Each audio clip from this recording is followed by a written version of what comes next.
Assalamualaikum warahmatullahi wabarakatuh. Salam guru penggerak, bergerak, bergerak, dan menggerakkan. Jumpa lagi dengan saya Abdul Rohim, calon guru penggerak angkatan 11 dari SMK Negeri 2 Indramayu, Kabupaten Indramayu.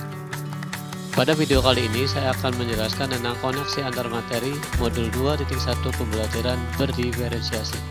Pembelajaran berdiferensiasi adalah usaha guru dalam menyelesaikan proses pembelajaran di kelas untuk memenuhi kebutuhan belajar individu murid. Artinya, pembelajaran berdiferensiasi adalah pembelajaran untuk mendukung semua murid di kelas yang kita ajar. Yang perlu kita ingatkan lagi bahwa setiap anak adalah unik. Mereka punya kelebihan dan kekurangan masing-masing. Begitu pula dengan minat, gaya belajar, kebiasaan pola pikir, kemampuan literasi, dan lain-lain pasti berbeda. Maka peran guru diperlukan untuk dapat memenuhi kebutuhan belajar murid yang berbeda-beda agar mereka merasa nyaman saat belajar di kelas yang tentunya dengan tujuan pembelajaran yang dapat tercapai. Lalu bagaimana cara untuk dapat melakukan pembelajaran berdiferensiasi di kelas?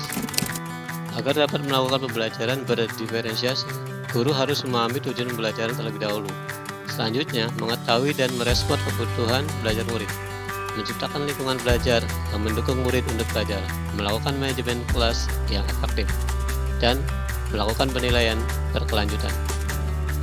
Berkaitan dengan kebutuhan belajar murid, guru harus memahami 3 aspek, yaitu pertama, kesiapan belajar murid.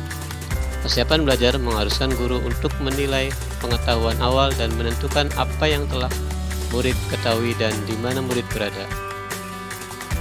Yang kedua, minat murid. Minat setiap anak pasti berbeda-beda. Minat adalah salah satu motivator penting bagi murid untuk terlibat aktif dalam proses pembelajaran. Dan yang ketiga, profil belajar murid. Profil belajar murid berkaitan dengan lingkungan, budaya, gaya belajar, dan pencerdasan majemuk yang berbeda antara satu anak dengan yang lainnya. Kebutuhan belajar murid dapat diidentifikasikan berdasarkan cara-cara berikut ini.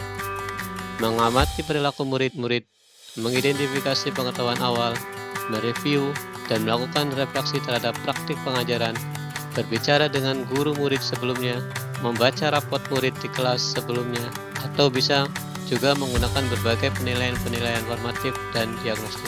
Strategi untuk mendiferensiasi pembelajaran bisa dilakukan dengan 3 cara, yaitu diferensiasi konten, proses, dan produk. Guru dapat memilih salah satu atau kombinasi dari ketiganya. Diferensiasi konten berkaitan dengan apa yang kita ajarkan, seperti materi, konsep, atau keterampilan yang perlu dipelajari berdasarkan kurikulum. Mendiferensiasi konten bisa dilakukan dengan membedakan pengorganisasian atau format penyampaian, bukan mengubah atau menurunkan standar kurikulum. Diferensiasi proses berupa kegiatan yang memungkinkan murid berlatih dan memahami atau memaknai konten dengan cara membedakan proses yang harus dijalani oleh murid. Dan diferensiasi produk berupa bukti yang menunjukkan apa yang murid telah pahami dengan cara membedakan atau memodifikasi produk sebagai hasil belajar murid, hasil latihan, penerapan dan pengembangan apa yang telah dipelajari. Lalu adakah keterkaitan antara modul pembelajaran berdiferensiasi dengan modul-modul yang lain? Tentu saja ada. Untuk dapat melakukan pembelajaran berdiferensiasi, maka guru harus berusaha memenuhi kebutuhan belajar anak sesuai dengan kodrat alam dan juga kodrat zaman berdasarkan filosofi Ki Hajar Dewantara. Dalam melakukan pembelajaran berdiferensiasi, seorang guru penggerak harus berpihak pada murid, reflektif, mandiri, kolaboratif, dan juga inovatif. Untuk dapat menciptakan pembelajaran berdiferensiasi agar dapat memenuhi kebutuhan murid. Dengan demikian, seorang guru penggerak dapat mewujudkan kepemimpinan murid dengan menuntun murid merdeka belajar. Hal ini sesuai dengan nilai dan peran guru penggerak selanjutnya. Pembelajaran berdiferensiasi pun dapat menjadi salah satu strategi untuk mewujudkan visi guru penggerak yang berpihak pada murid. Dan dalam melaksanakan pembelajaran berdiferensiasi antara guru dan murid harus ada kesepakatan kelas terlebih dahulu agar proses pembelajaran dapat berjalan dengan baik sesuai dengan nilai-nilai budaya positif.